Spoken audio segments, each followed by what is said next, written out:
Bismillahirrahmanirrahim. Assalamualaikum warahmatullahi wabarakatuh. Alhamdulillahirabbil alamin wa bihi nasta'inu ala umurid dunya waddin. Wa sallallahu ala Muhammadin wa ala alihi wa ashabihi wa man tabi'ahum bi ihsanin ila yaumiddin. Jamaah yang berbahagia, Bapak dan Ibu, saudara dan saudari, adik-adik kaum muslimin yang semoga dirahmati Allah Subhanahu wa ta'ala. Alhamdulillah, kita panjatkan puji syukur kita kepada Allah Subhanahu wa ta'ala atas limpahan nikmat yang telah Allah berikan kepada kita semuanya.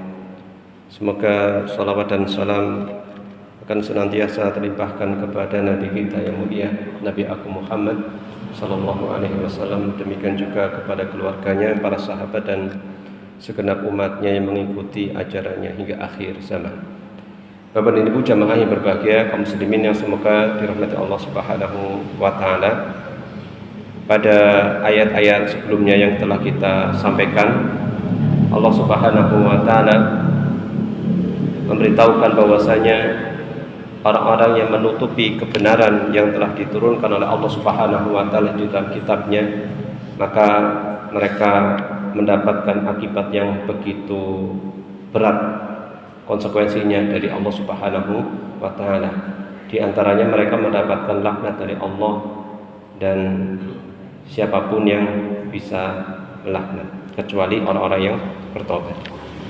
Maka di antara perkara yang wajib untuk mereka jelaskan, tidak boleh ditutupi, adalah tauhidullah, yaitu mentauhidkan Allah Subhanahu wa ta'ala. Ini yang tidak boleh ditutupi dan harus dijelaskan, dan yang pertama kali harus dijelaskan oleh mereka, ya. Karena inilah agamanya para nabi dan rasul. Maka di ayat yang akan kita sampaikan ini penegasan akan keesaan Allah Subhanahu wa ta'ala dan bukti-bukti akan keesaan Allah Subhanahu wa ta'ala. Kita akan baca dua ayat dalam surat Al-Baqarah ini, yaitu ayat 163 dan ayat 164. Bisa dilihat ke atas ya. Ya, bisa dilihat. Ya, seperti biasa kita membaca secara tilawah dulu dua ayat ini. A'udzu billahi minasy syaithanir rajim. A'udzu billahi minasy syaithanir rajim. Wa ilahukum ilahun wahid.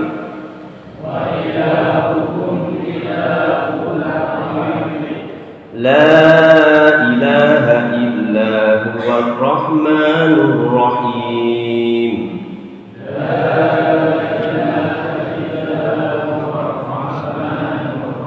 Inna fi khalqis samawati wal ardi wa ikhtilafil laili wan nahar.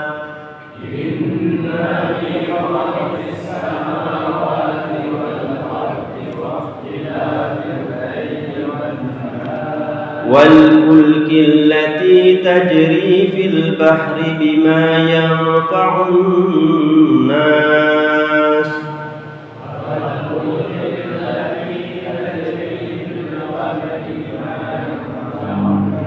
وما أنزل الله من السماء من ماء فأحيا به الأرض بعد موتها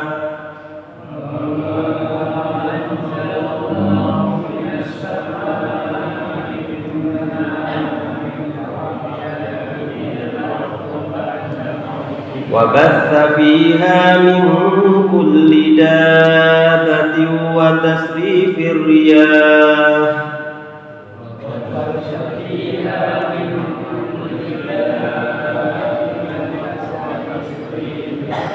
والسحاب المسخر بين السماء والأرض لآيات لقوم يعقلون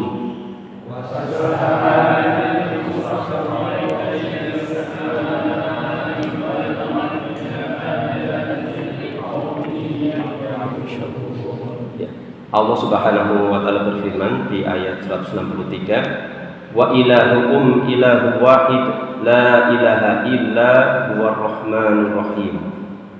Ini ayat yang cukup familiar di tengah kaum muslimin.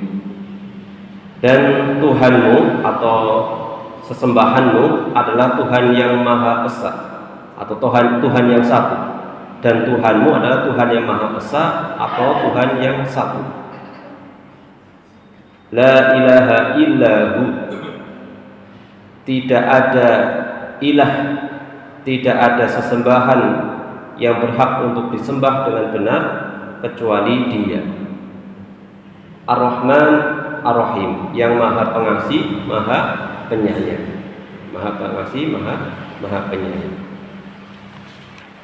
Kemudian Allah berfirman, inna fi khalqis samawati wal ardi wa ikhtilafil laili wan nahari wal fulki allati tajri fil bahr bima yanfa'un nas wa ma anzalallahu minas samai min ma'in fa ahya bihi al-ardha ba'da mautiha wa batha fiha min kulli dabbah wa tasrifir riyahi was sahabil musakhkhari bainas samai wal ardh la ayatin liqaumin yaqilun. Ya. Kemudian di ayat ini 164 Allah menyebutkan ada bukti-bukti akan keesaan Allah. Ada berapa kira-kira? Ada berapa? Tanda-tanda kebesaran Allah di sini. Ada berapa? Ya, Bapak, kita baca terjemahan dulu ya. Sesungguhnya pada penciptaan langit dan bumi. Ini pertama, ya. Penciptaan langit dan bumi. Pergantian malam dan siang, dua ya, pergantian malam dan siang berkaitan dengan waktu ya. Kemudian yang ketiga, kapal yang berlayar di laut dengan muatan yang bermanfaat bagi manusia. Ingat, kapal yang berlayar di laut dengan muatan yang bermanfaat bagi manusia. Nanti tanya sama Pak siapa yang ngajar gitu. Sinten? Enggak datang ya? Kalau ada nanti bisa. Ya lagi di kapal mungkin. Nanti beliau bisa menjelaskan lebih ini ya. Jadi ini ayat-ayat Al-Qur'annya disebutkan, kemudian pengetahuan secara ini kan akan lebih apa ya? Kita akan bisa lebih yakin gitu. Bisa nanti. Saya sempat ngobrol waktu itu banyak ilmu waktu itu. Cuma lupa kan, bukan apa ya? Bidangnya ini. Kapal yang berlayar di laut dengan muatan yang bermanfaat bagi manusia. Apa yang ini yang keberapa? 3. Apa yang diturunkan Allah dari langit berupa air. Berarti 4 apa? Air hujan, turunnya air hujan. Dan yang ke-5, lalu dengan itu dihidupkannya bumi setelah mati. Ini kaitannya. Dan Dia tebarkan di dalamnya berbagai jenis hewan. Berarti yang ke-5, ditebarkan berbagai makhluk hidup. Ya. Serta perkisaran angin dan awan yang dikendalikan antara langit dan bumi. Ini berarti yang berikutnya ya, ke-6 ya. Semua itu sungguh merupakan tanda-tanda kebesaran Allah bagi kaum yang berakal atau kaum yang mengerti. Jadi banyak ayat yang seperti ini, manusia itu sedang diajak berpikir oleh Allah Subhanahu wa taala. Karena ayat-ayat Allah, tanda-tanda atau tanda-tanda bukti akan adanya Allah itu kita bisa mentadaburi dari 2 hal. Yang pertama, mentadaburi ayat-ayat Al-Qur'an. Ini pertama. Kemudian mentadaburi ayat-ayat kauniyah. Nah, ini. Dan tidak ada kontradiksi. Seringkali juga disampaikan ayat-ayat kauniyah disampaikan di dalam Al-Qur'an. Supaya kita atau ditunjukkan ini loh, supaya kita merujuk ke sana, kemudian kita mentadaburi seperti itu. Kalau tadabbur alam sudah kita terbayang kok, tadabbur alam. Mungkin kita naik gunung hiking gitu ya. Padahal pada diri kita sendiri itu sudah bisa kita tadabburi gitu. Kan Allah berfirman, wa fi anfusikum afala tubsirun. Pada diri kalian tidakkah kalian merenungi, melihat seperti itu. Dan pada diri kita sendiri, karena namanya alam itu kullu ma siwallah, setiap apapun yang selain Allah itu alam. Jadi mentadaburi apapun ya, apa yang kita lihat itu alam sudah, itu seperti itu. Nah, di ayat yang mulai ini Allah menyebutkan tanda-tandanya begitu besar. Ya. Kita masuk kepada penjelasan nanti insya Allah sedikit atau ada perincian dari ini tanda-tanda kebesaran Allah ini. Bapak Ibu jamaah kaum muslimin yang semoga dirahmati Allah Subhanahu wa taala. Yang dimaksud dengan al-ilah wa ilahukum ilahu wahid, yang dimaksud dengan ilah itu adalah al-ma'bud bihaqqin au bibatilin. Yang dimaksud dengan Tuhan atau sesembahan itu adalah yang disembah baik itu dengan cara yang benar ataupun yang salah. Wallahu subhanahu wa ta'ala huwal ilahul haq al-ma'bud bihaqqin. Tetapi ingat, satu-satunya sesembahan yang benar itu adalah Allah Subhanahu wa ta'ala. Sesembahan yang benar itu Allah Subhanahu wa ta'ala disembah dengan hak juga. Jadi, Allah itu hak, disembahnya juga dengan cara yang benar. Seperti itu. Ya. Wa ilahukum ilahu wahid. Allah itu Maha Esa dari banyak hal. Ya. Dari zatnya, dari sifatnya, dari penciptaannya, ya. Allah menciptakannya, Allah memberikan rezeki, mengatur dan seterusnya. Ini Allah Maha Satu. Kemudian dari sisi yang berhak untuk disembah hanya Allah Subhanahu wa ta'ala. Ya. Kemudian kita masuk kepada makna dari kedua ayat ini. Mu'alif atau penulis kitab Aisar Tafsir mengatakan, ini kitab yang ringkas, kitab tafsir yang cukup ringkas. Lamma aujaballahu 'alal ulama'i bayana al-ilmi wal huda. Tatkala Allah Subhanahu wa taala mewajibkan kepada para ulama diwajibkan oleh Allah untuk menjelaskan ilmu dan petunjuk, ya kan? Kan sebelumnya dilarang untuk menutupi ilmu dan petunjuk ya. Nah ini diwajibkan, maknanya adalah diwajibkan untuk menjelaskan ilmu dan petunjuk. Wa harrama kitmanahuma, dan Allah mengharamkan mereka untuk menutupi ilmu dan menutupi petunjuk. Akhbara annahu ilahul wahid. Tatkala Allah mewajibkan mereka itu menjelaskan ilmu dan petunjuk dan mengharamkan mereka atau melarang mereka dari menutupinya, maka Allah mengabarkan bahwasanya Allah itu al-ilahul wahid, Allah yang maha satu, Allah yang maha esa, Allah yang maha esa. Disebutkan juga diiringi dengan sifat Allah yang lainnya atau nama Allah yang lain, Ar-Rahman Ar-Rahim, yang maha pengasih, maha penyayang. Ini sudah lewat. Nama Allah itu ada Al-Wahid, juga ada Al-Ahad. Ada Al-Wahid, ada Al-Ahad. Di sini yang dipakai adalah Al-Wahid di ayat yang mulia ini. Kemudian Ar-Rahman Ar-Rahim. Wa anna hada, oh ya, ini sudah lewat tapi sudah lama. Apa bedanya Ar-Rahman dan Ar-Rahim? Bedanya Ar-Rahman sama Ar-Rahim. Ar-Rahman yang bagaimana? Ar-Rahim. Kalau terjemahannya maha pengasih lagi maha penyayang. Tapi sebenarnya dari satu rumpun kata yang sama, yaitu rahmah, kasih sayang. Cuma ada perbedaan. Kalau Ar-Rahman itu kasih sayangnya itu luas, ya. Seperti itu. Kepada siapapun Allah maha mengasihi, maha penyayang. Adapun Ar-Rahim ini kasih sayang itu khusus, kasih sayang khusus. Makanya disebutkan beberapa ayat, wa kana bil mu'minina rahima. Allah itu maha rahim terhadap orang beriman. Yang dipakai nggak pakai Ar-Rahman, nggak, wa kana bil mu'minina rahman, tidak, tapi rahim.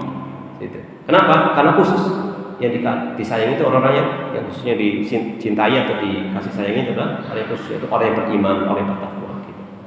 Adapun Ar-Rahman siapapun itu diberikan rahmat dari Allah Subhanahu wa taala. Disebutkan dalam hadis Allah memiliki 100 rahmat. Allah memiliki 100 rahmat. Diturunkan ke alam dunia cuma berapa? Satu saja. Yang satu ini sudah dibagi-bagikan ke seluruh makhluk, baik manusia, hewan, jin, pokoknya seluruh makhluk dibagi-bagikan. Itu saja kalau kita mendapatkan suatu kenikmatan, nikmat sekali gitu. Padahal mungkin kita bagiannya 0, berapa persennya itu. Ya kan? Ya itu. Sudah dibagi-bagi sih, bukan satu kan, satu sudah dibagi. Nah, yang 99 itu disimpan oleh Allah Subhanahu wa taala untuk orang yang beriman nanti di surga. Seperti itu. Ya. Ini sedikit mengulas yang sudah lewat. Wa ana hadza awwalu ma 'ala ulama'i an yubayyinuhu lin-nas. Inilah perkara yang pertama kali diwajibkan kepada para ulama untuk menjelaskannya, menjelaskan akan keesaan Allah. Itu. Wa huwa tauhid, yaitu mentauhidkan Allah Subhanahu wa taala. Dalam hal apa kita itu diperintahkan untuk mentauhidkan Allah? Ini dari 3 sisi, dari 3 hal. Dan 3 hal ini memang tidak pernah disebutkan oleh Nabi kita. Nabi Muhammad tidak pernah menjelaskan atau mengatakan kita tauhidkan Allah itu dalam 3 hal, tidak pernah ada. Tetapi kenyataannya itu kayak gitu. Kembalinya itu 3 hal ini. Berdasarkan ayat-ayat Al-Quran atau hadis-hadis, mentauhidkan Allah kembalinya kepada 3 hal ini. Yang pertama apa? Dari sisi fi rububiyatihi, dalam hal rububiyah. Rububiyah itu berarti namanya tauhid rububiyah. Ini istilah dari para ulama ya. Ini kesimpulan saja nih, kesimpulan saja. Yaitu rububiyah maknanya apa? Mengakui bahwasanya Allah itu yang mencipta, yang mengatur, memberi rezeki. Intinya adalah perbuatannya Allah. Perbuatannya Allah disebut rububiyah. Gampangannya gitu. Ya. Mengesahkan Allah dalam perbuatannya Allah. Entah itu menciptakan, kan hanya Allah yang bisa menciptakan, memberi rezeki, gitu. Apakah ada pemberi rezeki selain Allah? Apakah ada pencipta selain Allah? Hal min khaliqin ghairullah yarzuqukum minas sama'i wal ard? Apakah ada pencipta selain Allah yang memberikan kepada kalian rezeki di langit dan di bumi? Itu di surat Fatir disebutkan sebagai ayat yang ketiga. Ini rububiyah, yaitu mencipta, mengatur, memiliki, memberikan rezeki dan sebagainya yang sifatnya itu perbuatan Allah Subhanahu wa taala. Kemudian yang kedua, wa ibadatihi, dari sisi ibadah. Nah, ini ditinjau kepada perbuatan hamba. Tugasnya hamba itu beribadah. Beribadahnya mentauhidkan Allah, berarti ibadahnya hanya kepada Allah, begitu. Bisa dipahami insyaallah. Kemudian dari sisi asma'ihi wa sifatihi, nama-nama dan sifat-sifat Allah Subhanahu wa taala. Itu. Nama-nama dan sifat-sifat Allah Subhanahu wa taala. Ini lebih spesifik lagi ya, masalah nama-nama dan sifat-sifat Allah itu lebih spesifik. Paling tidak masyarakat secara umum ya, paling tidak mengenal nama-nama Allah, kemudian mengerti secara global kandungan makna dari nama-nama tersebut. Ya, seperti itu. Ada berapa nama-nama Allah? Ya, yang diketahui itu 99 yang disebutkan di dalam Al-Quran ataupun hadis. Ya. Nama-nama Allah itu ada yang tidak terhingga, ada yang disimpan oleh Allah, tapi yang disebutkan di dalam Al-Quran ataupun hadis itu ada 99. Bapak Ibu jamaah kaum muslimin yang semoga dirahmati Allah Subhanahu wa taala, walamma sami'a ba'dul musyrikin taqrir hadhihi haqiqah, ketika sebagian orang musyrik mendengar tentang penegasan hal ini, bahwasanya Allah itu Maha Esa, Maha Satu, ya, seperti itu. Wa ilahukum ilahu wahid, yaitu bahwasanya Tuhan kalian adalah Tuhan yang satu. Qalu hal min dalil. Nah, ketika mereka mendengar hal ini, itu sesuatu yang sangat mengherankan, sesuatu yang sangat mengherankan mereka. Di antaranya disebutkan oleh Allah Subhanahu wa taala di dalam surat Shad.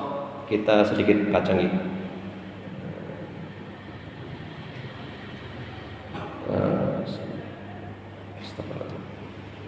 Di surat Shad atau surat apa ya? Astagfirullah. Syai'un ajib begitu. Syai'un ajib. Oh ini. Aja'alal alihata ilaha wahida inna hadza la syai'un ujab. Ini surat Shad ayat ke-5. Ya. Apakah dia menjadikan Tuhan itu Tuhan yang satu saja? Kan dakwahnya Nabi Muhammad mengajak Tuhan itu kepada Tuhan yang satu. Apakah dia menjadikan Tuhan itu Tuhan yang satu saja? Sungguh ini sesuatu yang sangat mengherankan. Jadi sesuatu yang aneh bagi orang-orang musyrikin. Ya. Dan mereka itu paham konsekuensinya, Bang. Jadi paham konsekuensinya. Suatu ketika ada seorang yang dulunya masih musyrik, ya, yang namanya musyrikin kan mengakui banyak Tuhan gitu. Ketika dia di langit, ketika dia di lautan, keyakinan mereka ada Tuhan. Ketika sudah di darat, ada Tuhan. Kan seperti itu. Ini hanya dengan akalnya dia, ini kontradiksi. Masa di sana Tuhan, di sini Tuhan? Begitu ya, seperti itu. Akhirnya dia ya, seperti itu. Hanya saja dengan dia merenungi hal itu dan dijelaskan oleh Rasulullah SAW. Sebagian mereka mengatakan ada buktinya enggak bahwasanya Allah itu satu. Yuriduna ala annahu la ilaha illallah. Ya. Yakni bahwa tidak ada sesembahan yang berhak disembah kecuali Allah. Maka Allah Subhanahu wa taala menurunkan ayat yang mulia ini. Ayat 164. Inna fi khalqis samawati wal ard dan seterusnya. Ya. Bapak Ibu jamaah kaum muslimin yang semoga dirahmati Allah Subhanahu wa taala. Ayat yang mulia ini disebutkan di sini mustamilatun ala sitti ayatin kauniyah. Ayat 164 surat Al-Baqarah ini mencakup 6 tanda-tanda kauniyah, tanda-tanda yang di alam semesta ini. Tanda-tanda kebesaran Allah, tanda-tanda akan keesaan Allah di alam semesta. Kullu ayati burhan. Semua ayat kullu ayatin burhan. Setiap ayat tersebut, ayat itu tanda. Setiap tanda-tanda atau bukti tersebut merupakan burhan. Ada keterangannya. Sati'un wa dalilun qati'un ala wujudillahi ta'ala.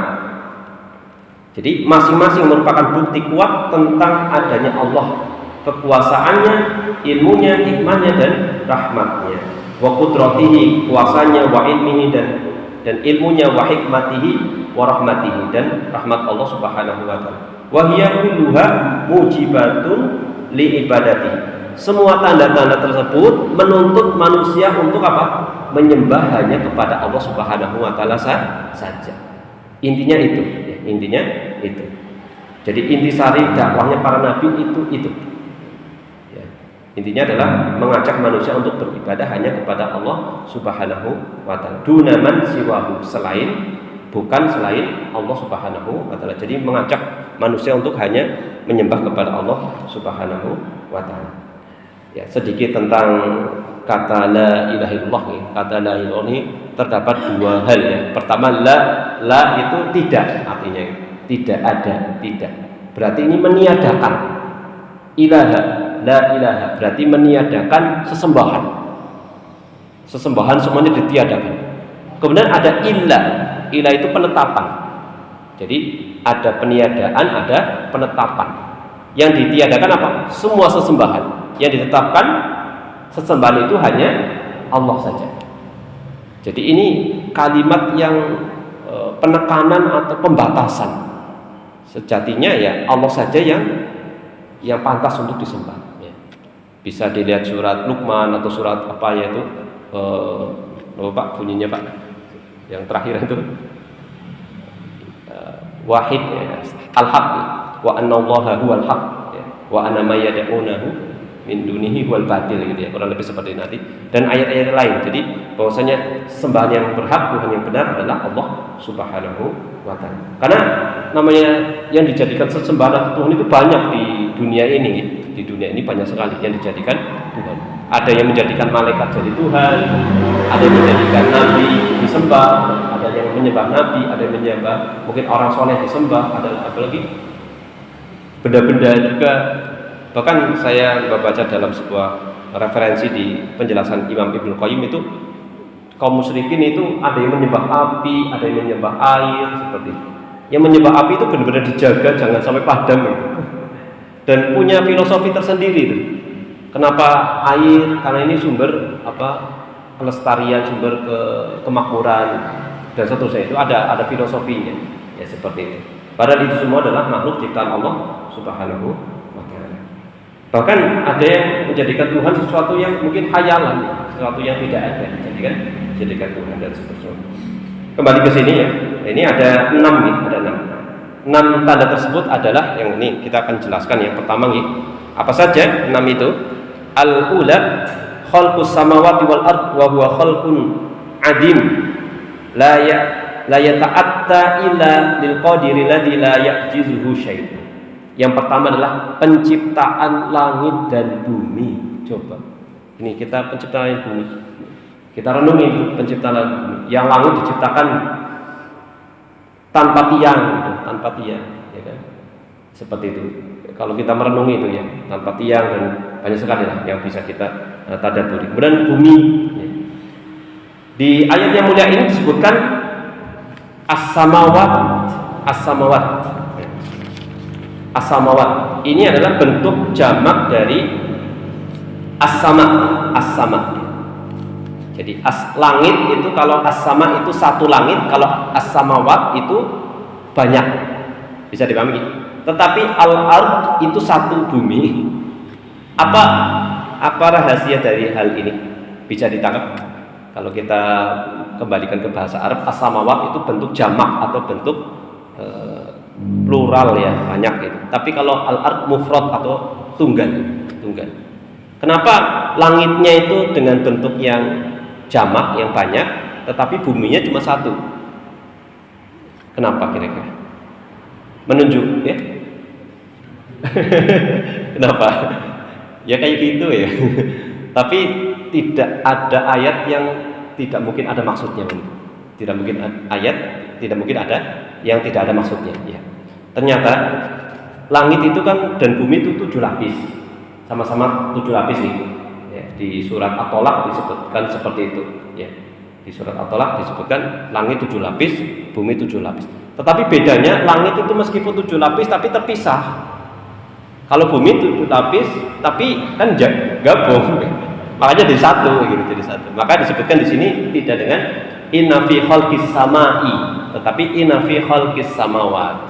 Ini diantara rahasianya. Wallahu a'lam bishawab. Ya, ini sekedar tambahan sedikit. Ini jadi penciptaan langit dan bumi ya. Penciptaan yang sangat besar ini hanya mampu dilakukan oleh Zat yang Maha Kuasa. Zat yang Maha Kuasa yang tidak ada sesuatu pun melemahkannya, yang bisa melemahkan penciptaan tersebut. Gitu. Dan Allah menciptakan sendiri. Meskipun disebutkan di ayat ataupun hadis itu melalui berapa fase? 6 hari ya, 6 hari itu.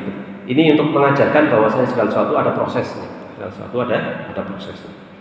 Ya, mampu Allah kun fayakun langsung jadi seketika itu mampu, cuma sedang mengajarkan segala sesuatu itu ada proses. Ini yang pertama nih. Yang kedua, atsaniyatu ikhtilaful laili wa nahar bi ta'aqubihima wa quli hadza wa qasru dzaka.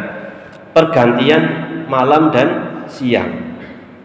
Kita merenungi apa tidak? Tadi pas sebelum maghrib kan masih dan terang gitu. Tahu-tahu kok nggak nyadar, tahu-tahu sudah gelap gitu. Kan kita nggak bisa benar-benar detik per ininya, kita nggak, sulit ya untuk kita benar-benar kalau kita merenungi itu sulit sekali. Nggak nyadar, tahu-tahu sudah gelap. Gitu. Demikian juga ke siang, tahu-tahu sudah siang, terang gitu. Pas detik keberapanya gitu, zat ya gitunya kita jarang benar-benar bisa menangkap itu ya, seperti wallahu alam. Atau mungkin kalau ada kamera gitu mungkin kemudian mungkin seperti itu wallahu alam. Tapi itu adalah perlu kita merenungi itu, pergantian siang dan malam. Silih berganti panjang pendeknya, kan ada di bagian mana negara yang malamnya lebih lama, siangnya lebih lama gitu. Jadi nanti konsekuensinya pas Ramadan atau puasanya bisa lebih lama, ada yang lebih pendek dan seterusnya. Sesuai kebutuhan makhluk, ya, sesuai dengan kebutuhan makhluk. Ini yang kedua. Kemudian yang ketiga, jiryanul fulki as-sufun, yaitu berlayarnya al-fulk, yaitu kapal. As-sufun itu safinah. Maka ada kitab dalam masalah fikih itu safinatun najah. Ya kan? Itu kapalnya keselamatan ya, memakai kata itu. As-sufun itu jamak dari safin. Fil bahri, yaitu berlayarnya kapal bahtera di lautan. Fi ala dokhomatiha wa kibariha wa kibriha wa kibariha wa hiya tahmilu mi'atal atnan minal arzaki wa ma yantafi'u bihin nas fi hayatihim. Yang ketiga adalah berlayarnya kapal di lautan. Berlayarnya kapal di lautan. Kapal besar yang membawa ratusan ton barang dan manfaat bagi manusia dalam kehidupan mereka. Coba kita kalau ke laut gitu, kita lemparkan kerikil segini, ngapung betul. Ini betul batunya bukan batu apung ya, batu yang biasa. Tenggelam betul, masuk. Tetapi kapal yang bertonton tidak tenggelam, ya kan? Ini kan kalau kita merenungi kan, masya Allah ya seperti itu.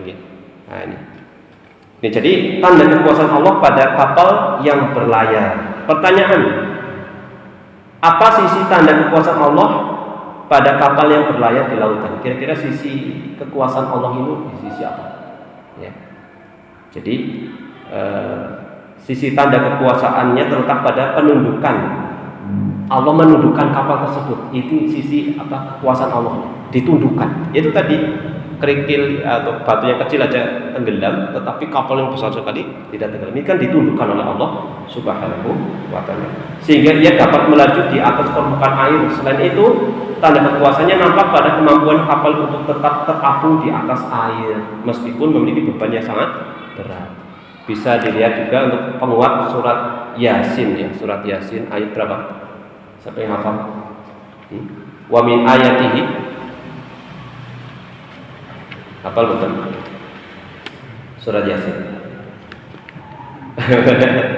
Astagfirullah. Sing biasa Yasin harus hafal. Ya ini ayat ke 41 ya. Wa ayatul lahum anna hamalna dzurriyyatahum fil fulkil mashhun, gitu kan. Di antara tanda-tanda kebesaran Allah bagi mereka, Allah mengangkut keturunan mereka fil fulkil mashhun, di di kapal yang begitu besar. Wa khalaqna lahum mimithlihi ma yarkabun, dan kami menciptakan bagi mereka yang semisal dengan itu, yang bisa untuk mengangkut juga. Kalau sekarang lebih besar lagi. Ayat ini juga mencakup mithlihi, termasuk pesawat terbang. Meskipun di era itu belum ada ya, untuk contoh ya kapal itu. Tapi ini juga mithlihi, semisal. Kalau kapal itu di air, tentunya kapal terbang di udara, lebih lagi. Jadi jangan ini hebatnya manusia, bukan. Ini siapa yang menundukkan itu? Ya kan? Jangan langsung kita ini. Betul memang itu hebat ya teknologi, tapi siapa yang menundukkan? Kalau nggak ditundukkan nggak akan bisa terbang seperti itu. Demikian juga kapal. Allah yang menundukkan supaya dia bisa berlayar seperti itu. Ini yang keberapa? Yang ketiga nih. Yang keempat, inzaluhu ta'ala al-maqar minas sama'i li hayatil ardi bin nabata wa zuru ba'da jadabiha wa qawtiha.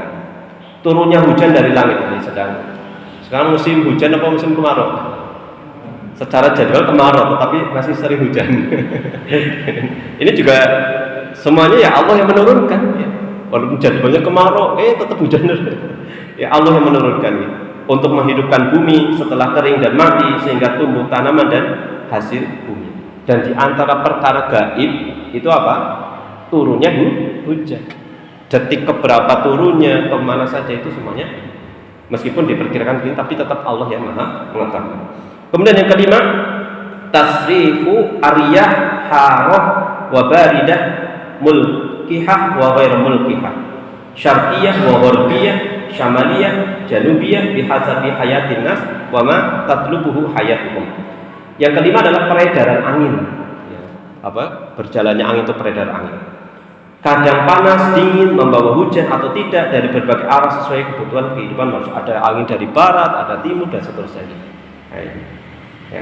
Dan Rasulullah SAW dalam sebuah hadis melarang kita untuk mencela angin, mencela angin. Rasulullah mengatakan, la tasukurih, jangan kalian mencela angin, fa innaha min ruhillah, karena angin itu dari rahmat Allah Subhanahu wa Ta'ala, yang terkadang membawa rahmat, terkadang membawa adab, seperti itu. Akan tetapi ketika ada angin besar, apa doanya? Kalau ada angin besar, ini jangan lupa doa nih. Dan lengkap di dalam Islam ada doanya, ada angin, ada doanya, ada hujan, ada doanya, ada apa lagi? Petir, ada doa, lengkap semuanya. Bukan mau, apa gimana? Ya kan? Ganti dengan doa ya. Makanya penting kita belajar doa. Doanya apa? Kali tidak gini, Allahumma inni as'aluka khairaha wa a'udzubika min syarriha. Minta kebaikan dan berlindung dari keburukan, seperti itu. Kalau angin besar nggak hafal ya astagfirullah gitu. Kayak kemarin itu di pas angin besar itu kan, anak saya di kamar astagfirullah. Itu ya, doa ini baca seperti itu ya. Jadi kita ada doanya ya, dari Islam itu lengkap ya. Ada ini, ada doanya ini. Nah, bahwa itu jamaah kaum muslimin yang semoga dirahmati Allah Subhanahu wa taala. Lalu sisi apa bentuk keagungan Allah dalam masalah angin ini? Maka di sini jawabannya adalah terlihat dari pengiriman angin dari berbagai penjuru yang berbeda. Jadi 4 penjuru mata angin dan arah diantaranya serta dengan sifat-sifat yang beragam. Jadi dari berbagai penjuru dan sifatnya juga beragam. Ya kan? Angin kan artinya nama-namanya macam-macam ya. Ada angin puting beliung, ada angin apa? Tornado, ada apa macam-macam lah. Ada angin sepoi-sepoi. Ini kita menyamakan. Ya, ada angin mobat mabit, macam-macam lah. Ada angin barat dan seterusnya. Ini berbagai tipikalnya macam-macam ya. Ada angin yang membantu penyerbukan pepohonan ini. Jadi ini ada yang membantu penyerbukan, ada yang angin yang mandul tidak membawa manfaat, cuma sekedar angin saja. Ada angin yang sangat dingin, angin tapi atis. Ada angin yang sebagai penolong dalam perang. Ketika perang, malah anginnya ada untuk seperti terjadi di perang apa itu zaman Rasul Al-Ahzab atau apa ya, Khandaq ya. Nah itu Allah kirimkan angin. Ya, angin yang dikirim sebagai pembawa kehancuran juga ada. Angin yang dikirim. Pertanyaan, dan ini baru nggak usah pertanyaan. Angin ini termasuk tentara Allah yang besar. Angin dan air itu tentara Allah yang besar. Seperti itu nih. Jadi kalau Allah sudah mengirim ini ya, itu bagian dari tentara Allah Subhanahu wa taala. Ya. Ini yang ke-5. Yang ke-6, awan yang dikendalikan antara langit dan bumi, as-sahabul musakhkhar baina samaa'i wal ardh. Yaitu awan yang dikendalikan antara langit dan bumi. Pembentukan dan pergerakannya dari satu tempat ke tempat lain untuk menurunkan hujan sesuai kehendaknya. Awan as-sahab itu secara makna adalah awan tidak bergerak atas kehendaknya sendiri, melainkan diseret. Jadi secara makna itu sesuatu yang diseret, diarahkan gitu loh, ya. Ya, digiring atau digiring oleh angin dari satu wilayah ke wilayah lain. Awan disebut dengan sahab dalam bahasa Arab karena ia ditarik atau diseret. Jadi awan itu yang ditarik atau diseret. Ya. Kemudian selanjutnya waktunya mungkin mepet ya. Kita sampaikan sedikit lagi. Ya.